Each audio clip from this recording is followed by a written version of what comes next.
Paper Mario: The Thousand-Year Door is a game chock full of colorful, quirky characters, with an equally colorful battle system that involves a variety of partners with so many different styles to swap between.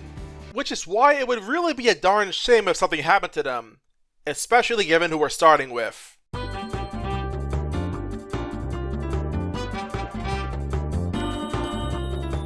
Goombella, the sassy scholar with a noggin for bunkin', is quite possibly the most emblematic partner, well deserving of the title of a one-trick pony. And I'm not talking about her only attacks involving head bonks, she literally has a ponytail.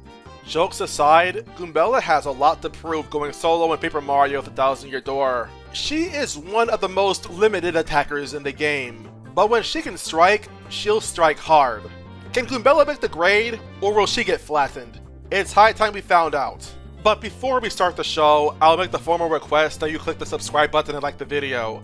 I hate asking this because I think you should be given value first before being asked to do anything, but my dad tells me I need to ask people more, and beyond that, this video was a real pain in the neck to do, and that made me want to scream loud enough where I can be heard from China. Oh my damn, I dug all the way to China! Now then, it's showtime! Being Goombella's the partner you start with after defeating Lord Crump in Rogueport, it makes it so that cheats are not necessary to make this challenge possible. Nonetheless, it's not long before we hit a roadblock. Forget Gus, the first 3 Goombas we fight in Rogueport sewers are already impossible for Goombella to defeat all by herself. You might be wondering why I don't just Super Guard, but in case you really don't know, I refuse to use Super Guards in my videos in an earnest manner. It's common knowledge that they can break this game in any fights where Goombella would struggle in wide open. And I don't like that. The Spiky Goomba has a spike for a reason. I think we should be fair to it and let it actually have its advantage. Though it begs the question, how can we win if we can't Super Guard? Well, my go-to option would be items, but the key word in that is would. This early in the game, we have access to absolutely no items yet. So Goombella just has both her arms tied behind her back. Not much of a handicap when she already has no arms, but you get the idea. But what about the shop? Yeah, we can't use shops either. The only items I can use in battle at all come from the field, and they can only come from the field. I think you can see the intent behind these rules now. So how do we win this fight? Well, the answer is surprisingly simple. You know how women are conditioned to be non-confrontational with guys so they don't get murdered or locked in a basement? Yeah, that about sums it up. Disappointing, I know, but that's often just reality. Sometimes when you see danger lurking nearby, it's best to not get involved. Just stay out of it. It's not your fight. Even if it involves employing glitches which involve navigating around bottomless pits trying to escape. And yeah, that about sums it up. You gotta skip this unwinnable fight using glitches. This is a lot to take in. You basically need to use this horizontally moving platform to clip through the walls, so you can walk along the seam of the floor and reach the warp pipe. It's pretty tricky, and I feel compelled to share a video in the description to show where I actually learned this trick, so you can see what I actually did. At least now we have access to some items. The following blooper battle, meanwhile, is much more reasonable to actually win against. Target the tentacles, body the main body, get your start points, and get out. It's funny how the road to blooper is a lot harder than actually fighting him. Why do I get the feeling that this will be a really bad omen for things to come? At least Chapter 1 isn't so bad. Our first objective after meeting with Crump is to get the Sun and Moon Stones from the Shrunk Fortress. Not to evolve Gloom into Vileplume or anything like that, but to get the Hooktoe Castle where there's a Crystal Star. Admittedly, it's a pretty big shame that Goombella has absolutely no chance of winning either the fight with the Bald Clefs or the Bristles. Well, not in her own power anyway, but what does that matter? The game gives us 2 POW blocks to use specifically for these 2 fights. And I'm certain we won't need these POW blocks for later. I will admit though, I do miss having items for fuzzies, because these fights just tend to be really tedious and not much else. Having only 1 attack power so you're doing only 2 damage per hit, and fuzzies themselves having 3 max HP, you can probably see where I'm coming from. On the bright side, at least we do have standard guards to work with, because otherwise, this would be a really big problem for us. Gold Fuzzy included. It's funny, because with the Fuzzy Horde, the potential damage that Fuzzies can actually do here would be a lot higher. But with guards, it's an easy victory. We're soon after accompanied by Koops as well before we actually enter Hooktoe Castle. And I know I said we don't need cheats to make this challenge possible, but you should know that all other partners have their max HP set to 0. You can tell because we just got Koops and already he's panting as if he's low on HP. Otherwise, we can have it happen where partners are forced to be swapped in if I get confused or something, and that would violate my rules, so I'm sure you understand. And if you don't, I'll ask you to please understand. Because I care a lot about purity. As we move forward, keep track of my items. Because considering Goombella's weaknesses in battle, especially this early on, I can guarantee you that our resources will not last long at all for this entire video. Expect to see attack items flying out of our bag. Case in point, red bones. Now we don't necessarily need to use items here, but the problem with that is that if we wanted to avoid using items, we'd have to use some glitches that would involve other partners that we shouldn't even really be using in battle. So speaking personally, I'd just rather not do that. And instead I bite the bullet and just use 2 fire flowers here. Both dull bones and red bones have 1 defense each, meaning that Goombella's basic attack won't do anything to them at all. So these fire flowers really are our only real option here. Afterwards, we get Paper Mode, which I guess you could call Paperization before Paper Mario Sticker Star, and this means having access to enough Shine Sprites to rank up Goombella to Super Rank. This gives us the attack Multi-Bunk, one of the strongest skills in the game. It's essentially Mario's Power Bounce badge, except that you don't need BP to use it. And with Mega Rush P likewise being available right now, we now have all the tools necessary to really show off what makes Goombella such a legendary partner. So let's explore what we have access to now against Hooktail. She's generally a pretty difficult fight without Attack Effect R, doing either 4 damage Fire Breaths to Mario and Goombella, or a 5 damage Stomp to whoever is in the front. But with Multi-Bunk and Mega Rush P, you can just lead off with Multi-Bunk and then guard the first 2 attacks, sticking to only guarding the Stomp afterwards. Your results may vary if you miss any important guards or guard when you really shouldn't be, but sticking to this routine will keep you generally safe. At that point, a couple of head bunks will just do Hooktail in. Not too shabby. Not too shabby at all. The bosses to follow really aren't too much of a hassle either. The Shadow Sirens especially are a major step down from Hooktail. Beldum's just one-shot by Multi-Bunk, and that leaves both Marilyn and Vivian as easy pickings with no one to instruct them to use their magic. I'd like to say more about the terrible triad of Thunder, Tundra, and Torching, but the fight really isn't that long. And neither would any fight against the Exnauts be either. Despite Goombella's tattle, by the way, do not use items on them, especially not the Thunder Rage you find here. They're not worth wasting such precious resources on. Much less Magnus Von Grapple. His attacks involve a stunt that does 2 damage to a random target, and the Tremor that does 2 damage to both Mario and your partner while ignoring defense. Once his HP falls to 20 or less, he'll deploy his X-Fist, which will hit for 4 damage per fist to the character in front. And once both are defeated, they'll return to Magnus the following turn, where he'll either go back to stomping or fire the fist out once again. Now, I'd love to share my strategy for this fight, but unfortunately I played like a complete freaking buffoon. Or as my script would say, I played like an actual, absolute, absent-minded abnormality of idiocy. How often do you see someone miss the Multi-Bunk timing on the first freaking input? That's just embarrassing. And my HP was also pretty low, and it didn't bother to heal, so I had to rely on my mushrooms to keep myself afloat. It's a sad day when Magnus Von Grapple of all bosses has to be used Mega Rush P for its intended purpose as a last resort, rather than a bully button. It was funny though, seeing how often Magnus just used his Stomp, so the fight itself lasted much longer than it really had any right to. Regardless, this boss is never a challenge, so being easy here should not really be a surprise. Though Chapter 3 will probably... Actually, let's not beat around the bush. If you played this game before, you already know the Armored Harriers will be a problem for Goombella. Believe it or not though, our adventure is not over quite yet. There are a few glitches that allow us to skip most of Chapter 3, including the dreaded Armored Harriers. Something I did after Chapter 1 and before Chapter 2 was employ usage of a jump storage glitch using Zesty and her contact lens in addition to Koops. This glitch involves using Shell Toss on the right of Zesty's kitchen, letting Koops go, and using Shell Toss again as he tries to run back to me. Mario isn't shown jumping, but one has been executed, and running off the Totoro's Bizarre Stair allows Mario to fly into the air and pick up the Ultra Hammer well before the foot of Chapter 7. In addition to snagging the Ultra Hammer early, we can use a technique called the Bookcase Jump. This allows us to spin jump onto Grubba's bookcase and leave through the vent, immediately triggering his dialogue that normally only happens at the end of Chapter 3, and in fact makes the game think we're at the end of the chapter. Unfortunately, we can't just walk back through because of the vent grate blocking our path. Fortunately, we have the Ultra Hammer, so who cares about that? I'm making a point to share this because it's this specific line of glitches that makes a lot of impossible otherwise challenges actually possible to complete. We can just skip the Super Hammer entirely and just go to the fight with Macho Grubba. The intrigue here lies more in what status buffs he can give himself. Attack up, defense up, and dodgy are all annoying in their own way, though at the very least they don't last very long. Meanwhile, Macho Grubba's primary attack is basically just doing a ground pound to do like 4 damage to you. To be transparent, he has other moves, but he never had a chance to actually use them. And that's because Goombella's level is remarkably low, even for this series. It just really did not make any sense to try and box with Macho Grubba when it's a lot easier to just use Charge P and call it a day. Now, don't be fooled. I do not like using Charge P.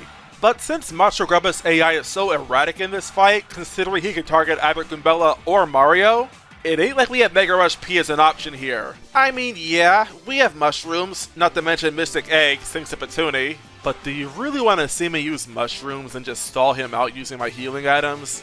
I didn't think so. Now that we're 3 chapters deep into this challenge run, the question of how we're going to reach chapter 4 has become a matter worth our attention. After all, if you haven't noticed already, we don't have Yoshi on our side yet. We have 2 options, either perform a double frame perfect trick twice called double jumping to reach the pipe, or as I would go to find out in my Miss Mouse only challenge, we can rise through the ranks in the Glitz Pit up until we reach the Armored Harriers where we subsequently fight and fail to beat them, and only after that unlock Yoshi. With this known, these are the items we have left. Let's see if it's possible for us to reach them, starting from the minor league as we have no registration prior for Jolene to retrieve. The Goomba Bros are whatever, but you already knew that. Unlike in Rogueport, there is nothing with a spike on its head, so Goombella can very easily dispatch all 5 of them. Yes, Goombella, I know, it's not very nice to say that you are the underling of underlings given your species, but that's just reality. But hey, be proud. You're showing what Goombas are capable of, and I think that's something to be commended for. The KP Koopas are just recolored Koopa Troopas. The only one of note is the Airborne Koopa Paratroopa, but since Goombella has no issue actually reaching it, this fight's just about effortless. It's not until the Poke Triplets where we start seeing fights where Goombella actually sees an issue.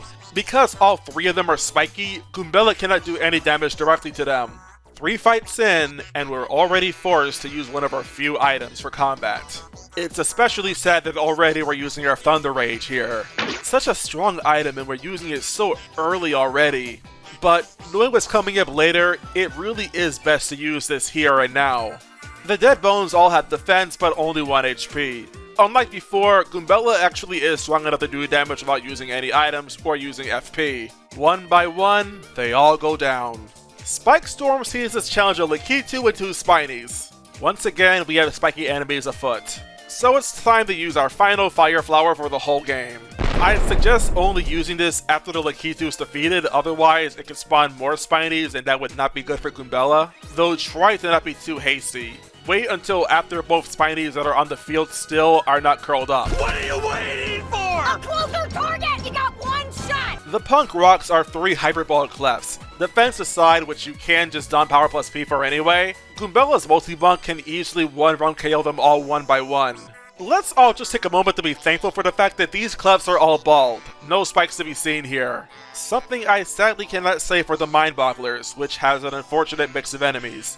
The Dark Puff and Piter both aren't really particularly deadly, but the Pale Piranha can't be hurt by Goombella at all due to being a top spiky enemy. By now, I'm certain you know the drill. So this is where we use our Volt Shroom.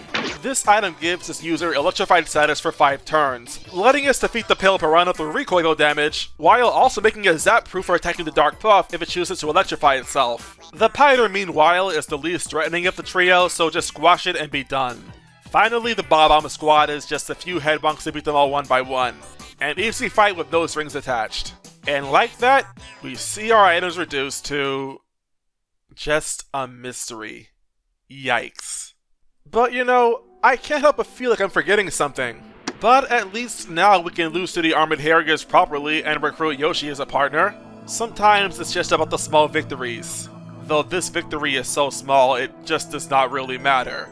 There are a few goodies to pick up in Chapter 4, like Eve's permanently missable shooting star, and some highly attractive items in the Twilight Shop storage room, like a life shroom and a boost sheet. But the problems come in when we try going to the bosses like Quintuple Question Mark. Beating him is easy, but once he is defeated,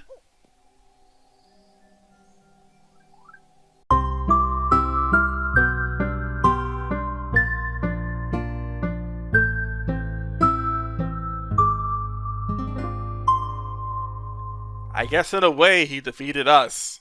Seems it's impossible to beat Paper Mario with a 1000-year door of only Goombella. We'll continue the challenge regardless though, because it just does not seem very fair to Goombella to be forced to fail because she's literally ripped from our control. But depending on where you draw the line, this would be the end of Goombella's journey.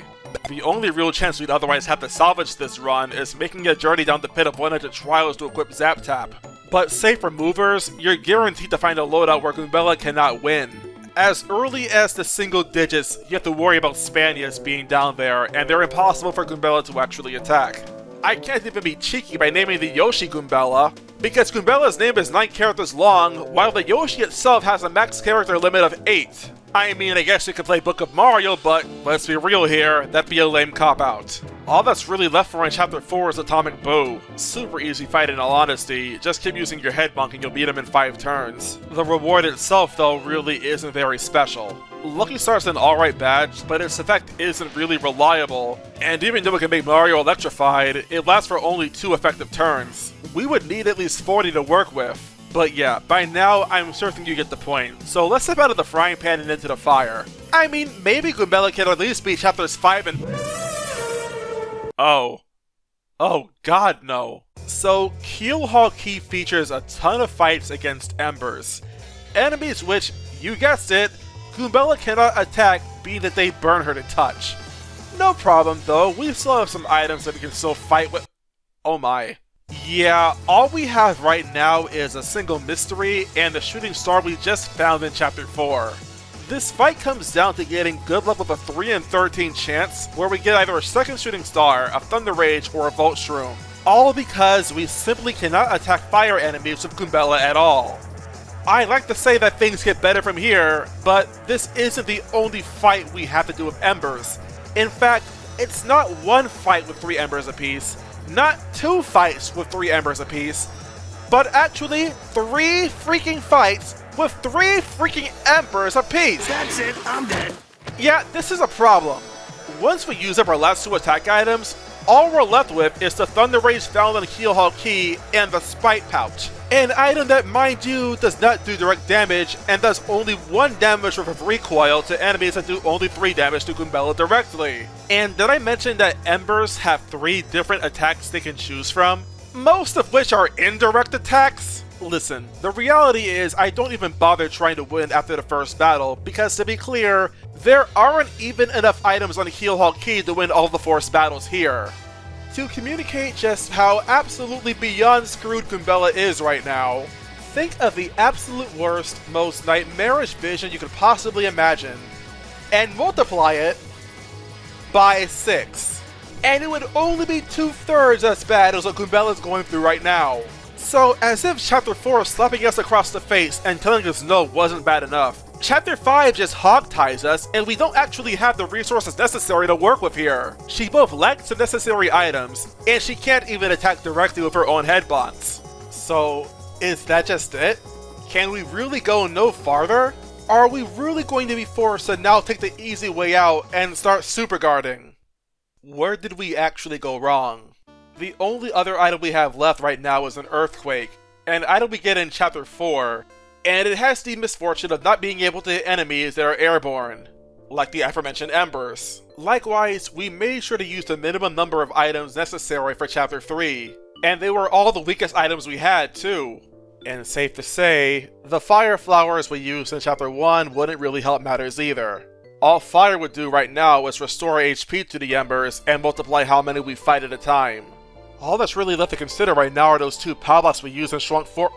Wait, POW blocks! Eureka! Remember those POW blocks I used for the rock monsters there? Well, what if we were able to save those POW blocks for later in the game? This would be possible by introducing a new glitch to this challenge, one called Goombella buffering. This involves moving towards the exits to a room while using Goombella's tattle ability to avoid leaving the room and ending up outside. Much like the skip against the Goombas in Rogueport sewers, we walk along the seam of the room and walk behind the gate, keeping us from advancing. Once we repeat this for both rooms, we're good to progress with both POW blocks still accounted for. Granted, this was easier said than done. I think this took me around 2 hours and 15 minutes to do both times. But that's what artists do. They suffer for their craft. So you know, if you want to support a fledgling artist who's trying to make it in this big bad world, you can become a channel member or just subscribe to the channel. You know, just throw me a bone, I'd really appreciate it.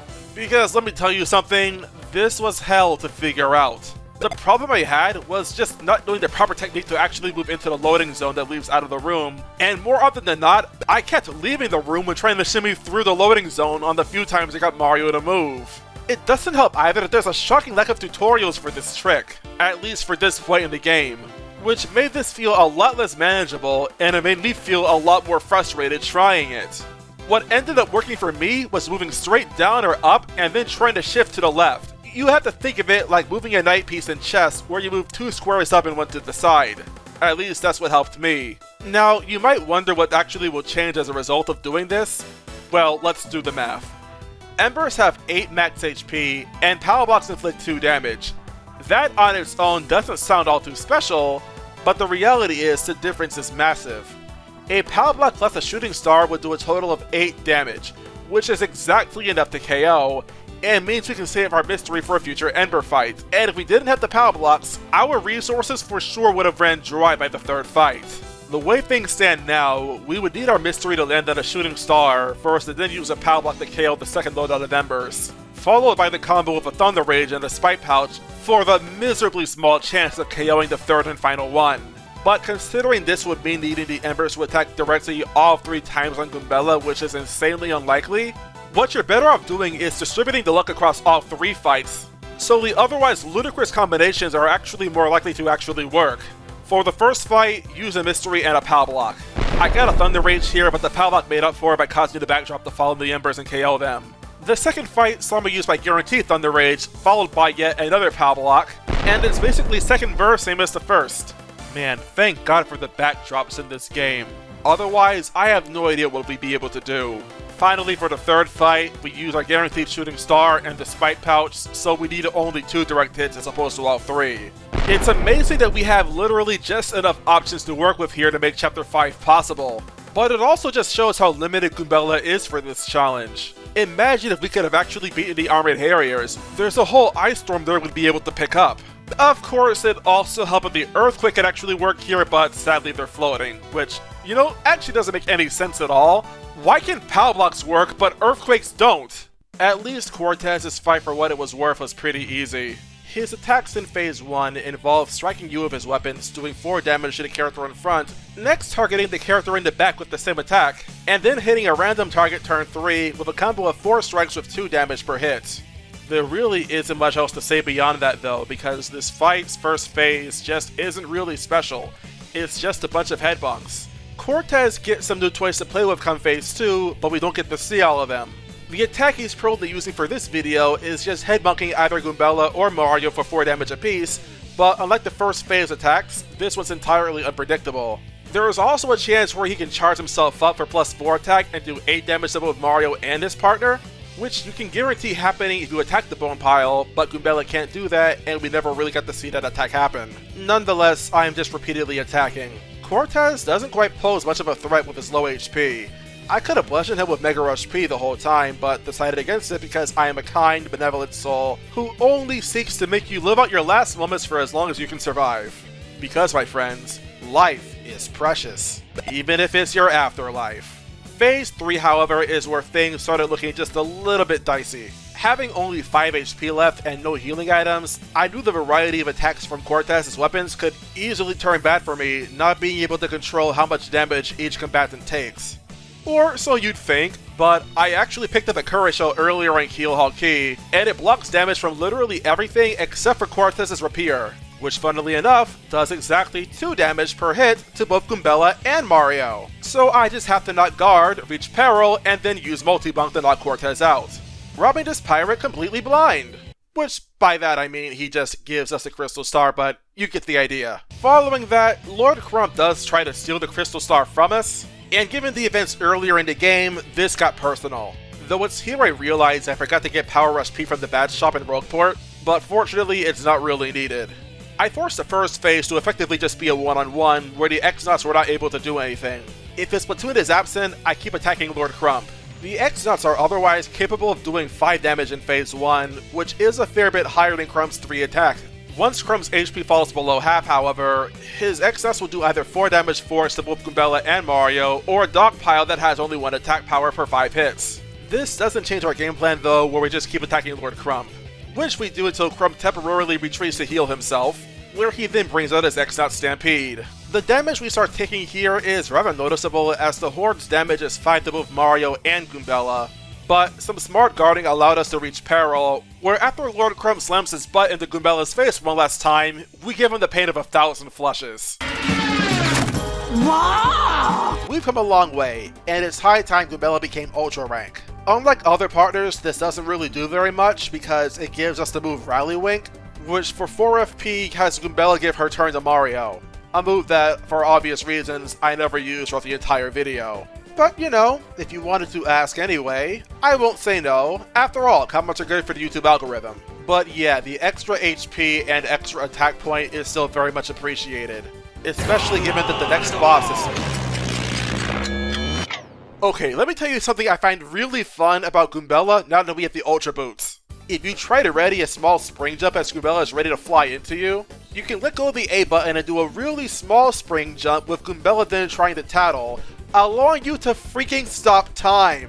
This is hilarious for what it actually allows you to do when you're just trying to walk back and forth through the game. S'mores can't slow you down, enemies can't chase after you, enemies can't make contact with you, fire bars can't burn you, you're just allowed to run like a madman, and it's awesome. Finally, Goombella's field ability is actually useful for something. Anyway, Smorg. I'd be lying if by comparison this fight was very interesting. It's just taking the miasmas out limb by limb, while for the most part, just letting the miasma smack Goombella a few times. They have an attack power of 5 and can target either the front or the back. Pretty hefty, but all it really needs from Goombella is a single guard, and then we're just waiting until the one miasma that's left is able to drop Goombella down to only 1 HP, where we proceed to finish the fiend off in record time. Goodbye, wannabe 4th leaf clover amalgamation. Looks like your luck just ran out. Now, I'm certain you all know where I'm going with this game from here on out. In Chapter 7, there are items on the moon you want to grab. The ones in particular I'm most interested in are a Volt Shroom and a Power Punch. There is also an HP drain, but really any decent attack item that can hit enemies that are in the air would do. It's also worth sharing that using Goombella's Arudo ability won't allow her to interact with Shine Sprites or items in the overworld like Star Pieces, which is fairly unfortunate. But hey, it's still fun to use. Now, as for bosses and enemy fights that we're forced to fight, the elite X-Nauts are an example, but Goombella can reliably win with just a few head bonks. Then there is Magnus 2, and its warranty is already long since expired. Power Rush P, Mega Rush P, listen. Most of this fight was Goombella stuffing Mario's face with mushrooms and kill mangoes because she has to keep this bow and anchor alive that's keeping her from being able to go Superman on everything in her path. She's like a traditional housewife caring for a man-child, and we would be wise to recognize just how hard wives have to work to keep their homes from falling apart. We attack once at the start, and then we're just like waiting until her HP drops to 1, where she proceeds to multi-bonk 2 times in succession. I could talk about what Magnus 2 could do, but let's be real here. This isn't a 1v1 fight in a game like Street Fighter or Smash Brothers. It's me playing with 2 controllers at once. I'm holding my controller and Magnus from Grapple 2.0's controller. Lord Crump, meanwhile, is nothing but a spectator trapped in his own robot suit. That is until I say he can leave. Now that we have all 7 crystal stars, there is some business I have to take care of before going to the Palace of Shadow. In particular, I want to pick up some items from Troubles from the Trouble Center. I opt to help both Eve and Goom, even though really only Eve's item had any real impact in this challenge. She gives a Meteor Meal, which is effectively a 13 HP healing item that restores 7 HP one turn, alongside 3 turns of HP regeneration for 2 HP a turn. Meanwhile, Goom just gives a couple's cake, which is really just a slow shroom you can only use on the other character. Useful, but not for Goombella. And I mean that in more ways than one. Now let's begin Chapter 8. Quite a few fights here, some optional, some aren't. Bombshell Bill Blasters tend to be an example of optional fights, but they tend to be pretty annoyingly placed. Though thanks to Goombella, we can literally run right through them and not get in any fights at all. I cannot express enough just how liberating this feels to do. As for actual force fights meanwhile, the first is Dark Bones. Since both Dry and Dark Bones will reanimate if you drop their HP to 0, but don't end the fight soon after, you have to fight these enemies in a specific manner. What I do with Goombella is have her attack the Dry Bones to do about half of their HP in, and I have her do that to all of the dry bones. Goombella stands to lose a lot of HP from doing this, but both her and Mario have really high defenses right now, with Goombella having I think about 3 defense, provided she guards anyway, while Mario has about 5. Once all of the dry bones have all of their hit points cut in half, I turn my attention to dark bones until Goombella's HP becomes uncomfortably low. When that happens, I use my Earthquake at long last to take them all out, before immediately afterwards taking out dark bones and ending the battle. Something you'll also no doubt notice is that we're getting very quick level ups in the Palace of Shadow because our level is so low. And yet despite this, there really aren't very many fights in the Palace of Shadow that are really a challenge for Goombella. The next boss in question, Gloomtail, really is more bark than bite. If I was thinking, I would use my Mr. Softener here instead of one of my power punches, but I just completely forgot about it. Nonetheless, I don't think I'll miss it too much. This is the fight where both the Couple's Cake and the Meteor Meal come into play. Gloomtail has a rather large variety of attacks, but the only difference between the first 3 he starts with is that the Poison Breath hits Mario as well, while both the Bite and the Stomp don't. So all you have to do then to make sure all the damage is all the same is to equip Defend plus P, and proceed to only ever guard the Poison Breath. Because unlike the other 2 attacks, this can poison Goombella and throw your HP manipulation entirely off. Now the game plan here is actually pretty simple. Turn 1, Goombella uses Charge. Turn 2, she double dips a Meteor Meal for herself and the Couple's Cake on Mario. This is so Gloomtail cannot knock out Mario because A, I have no life shrooms, and B, I have only so much time to really focus on a strategy in this fight. Effectively, the Couple's Cake heals Mario as fast as Gloomtail is able to hurt him, all thanks to Pete on the up and Last Stands. A few more charges here, a power punch there, and then we multi-bonk for the kill. Not too long after is the reprise of the Shadow Sirens. I will admit to losing my first attempt here, but that's because I took off my danger badges in favor of a Power Plus P, which I never actually equipped.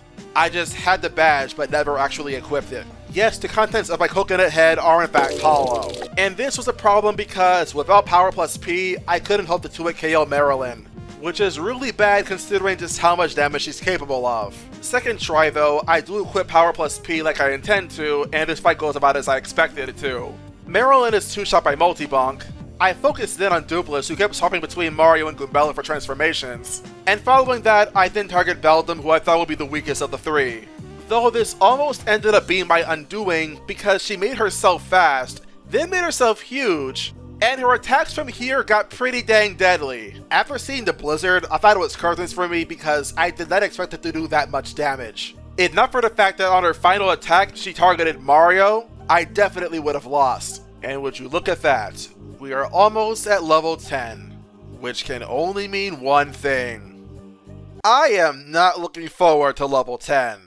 On the bright side, this does also mean that once we beat Grodus, we'll level up for Bowser and Kamikoopa. But on the downside, we have to fight Grodus now. Let's not mince words. The way Grodus as a boss is designed perfectly counters Goombella's entire kit. Without items that target multiple foes at once, Goombella cannot make any progress in this fight at all. So using a Shooting Star or a Thunder Rage is absolutely required. But we very well can't just rely on using these items repeatedly in order to win. Because if we did try that, we would definitely run out before Grodus actually goes down. To an extent, Charge would work, but we really don't have very much time to waste when our level is this low and Mario's HP is also as low as it is. This is where I have to introduce some RNG into this fight to give Goombella even a snowball's chance in heck of winning. My good friend, the Sleepy Sheep. Grodus has about a 30% chance of being put to sleep if you use this item on him. Might be a little less, don't quote me on that. And if Grodus is asleep, he can't use any of his annoying magic attacks, whether it be the lightning, the stop status, his ice beam, his counter status, none of that. Nor would he be able to summon more Grodus X's once his turn elapses. The thing is, if it fails, we just lose. Not only due to a lack of resources, but it's just downright impractical trying to fight Grodus straight up. Assuming he does fall asleep, we just use Charge 3 times, and then resort to multi-bonk. Whether or not he wakes up doesn't really matter, since as long as he doesn't make himself dodgy, any attack item that does at least 5 damage will do him in. I should say for the record though that this fight did involve a little bit of trial and error, because following Grodus, we have to deal with Bowser and Kamikoopa immediately afterwards. As is commonplace, the first target here is Kamikoopa. Otherwise, good luck actually knocking out Bowser because with Kamikoopa around, she probably won't let that happen. So I try to go all in and knocking her out as soon as possible, but I actually ended up missing the very first input with my multi-bonk. What are you doing? When Goombella is huge, I'm on a timer, and I don't have a lot of FP going around anyway, and that causes my first attempt here to go entirely downhill. As now, I don't have the FP to use Double Dip, both Goombella and Mario are low on HP, and my Volt Shroom just about expired, meaning that I have no real way of keeping Bowser from attacking Mario. I do lose, but something just connected in my brain which made me realize that there's actually a possibility of reaching peril in this fight. So I run it back after immediately getting good luck against Grodus, this time with a Life Shroom because I believe that Mario may need the extra help. Since let's be real here, 15 HP by Bowser and Cammy is way too freaking low. The problem from there ending up being the fact that I actually don't have the defense necessary to see Bowser drop Goombella to 1 HP. Though strange as fiction can be, the reality I was seeing, as crazy as it was Kamikoopa forgoing healing Bowser and instead attacking Goombella, putting me right on track to reach peril.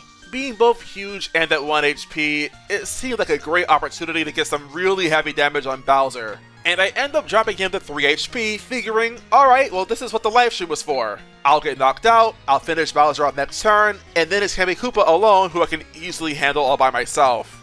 And then the stage introduced Fog. The very element I was afraid of seeing because we are now level 10. Though for this fight at least, it was fairly merciful. Bowser missing his bite against Goombella as a result of the fog does mean that he's no longer trapped in the bite loop, but it actually serves as a blessing in disguise because Goombella had only 1 HP left anyway. Meaning next turn, because the fog doesn't make Goombella miss, I'm able to KO him here and now. And Cammy's final attack sees her miss entirely. So from there it's pretty smooth sailing, with Kamikoopa getting knocked out the very next turn because Goombella's a veritable nuke right now. I feel kinda bitter because I do not like winning because of fog, but it can't be helped. So for now I suppose I have no choice but to just take it. There is now only one boss standing between us and sweet, sweet completion. The Shadow Queen.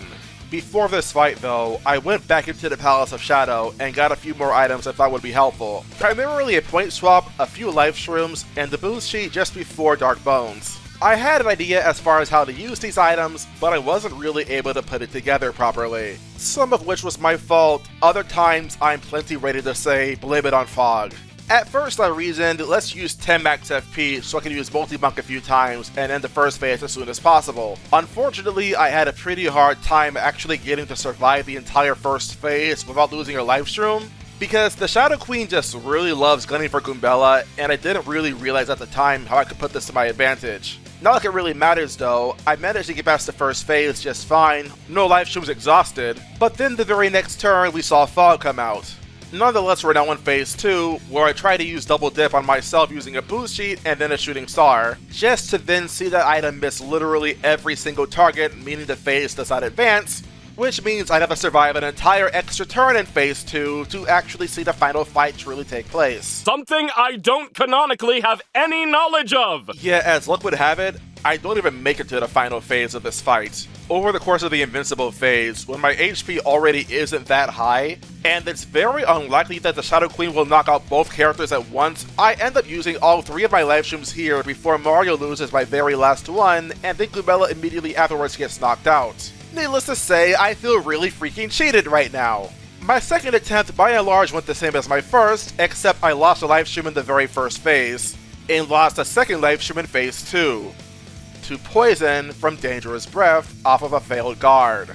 I do make it to the final fight this time, but that's one of the most demoralizing ways I could have lost a life shroom. Full stop. At least this time I didn't have Fog making me miss an important attack. And then Phase 3, I feel like a fish flopping around in the mud. With how frequently the Shadow Queen attacks in this phase, it's not uncommon at all that we're on the brink of death even if we're at max HP. This wouldn't be so much of a problem if I was able to use my point swap effectively here, but I couldn't do it.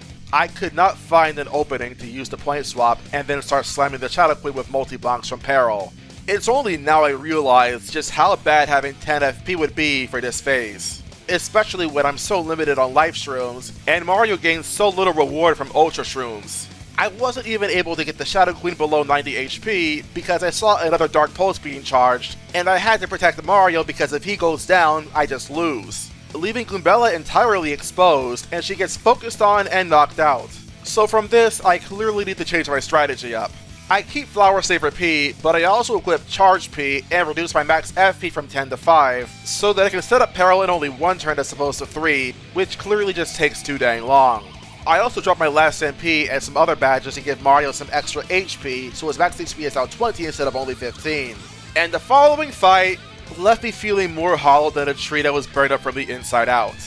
This is where I finally recognized the possibility of being able to reach Peril if Goombella gets focused on the entire first 3 turns.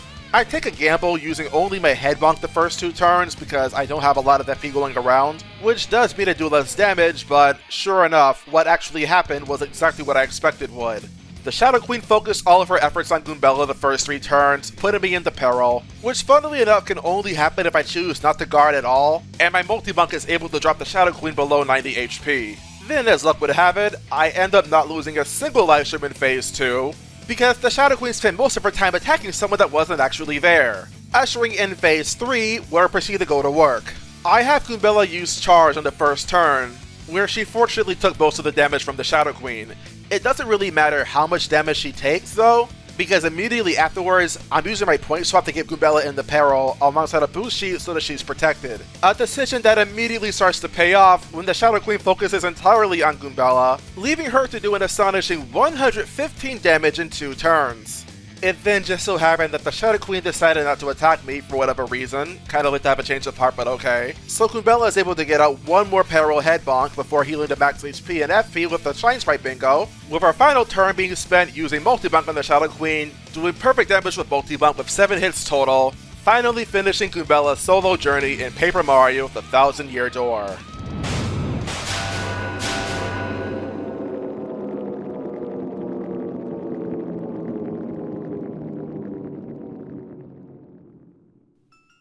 To answer the 40-minute-old question, can you beat Paper Mario: The Thousand-Year Door with only Goombella? No. You can't do it because you can't even get past Chapter 4, where Goombella is quite literally ripped from your control. After everything we've been through, stopping time, walking through walls, scavenging and sniffing around for literally any little advantage we could hope to find to get past otherwise impossible fights. And yet none of it matters because Quinn took our one and only partner away from us. It wouldn't be so bad if we could at least get Zap-Tap from the pit of 100 trials, but sadly we couldn't do that. Too many spikes, not enough items. It's a crying shame, not helped by the fact that if we didn't have to worry about Dupla stealing our partners away from us, Goombella would have finished this challenge at an incredible level 10. A level that would not only beat any of the partners, but also Mario himself. In all fairness though, this can be amended by just buying some items. So to keep things from being too cruel, I'm not going to force Goombella to be at the very bottom. Rather, I'm going to impose a 1-level penalty for each 2 items she needs to get the Zap-Tap badge from the pit of 100 trials. And with 2 guaranteed fights against Spanias, 2 guaranteed fights against Clefs, 2 guaranteed fights against Pokies, and 2 guaranteed fights of Spiky Gloombas, which for the latter would require 2 items apiece because they have 7 HP, and the strongest item we have would be Shooting Stars. This gives Goombella a 10-point penalty, meaning overall, Goombella's final score is level 15. This does put her ahead of Flurry, but really only by a hair. At the end of it all though, congratulations Goombella. I will still give you credit where it's due, just don't expect anything extra. I want to give a special thanks to my channel members, MB Switchy, Nintendo Sixty-Jorts, SiniStarMan, Splash A, and Starnova. Thank you for your regular donations, it really means a lot, and I do in fact hope that you and everyone that watched this video enjoyed it. Thank you for watching, I'll see you all next time.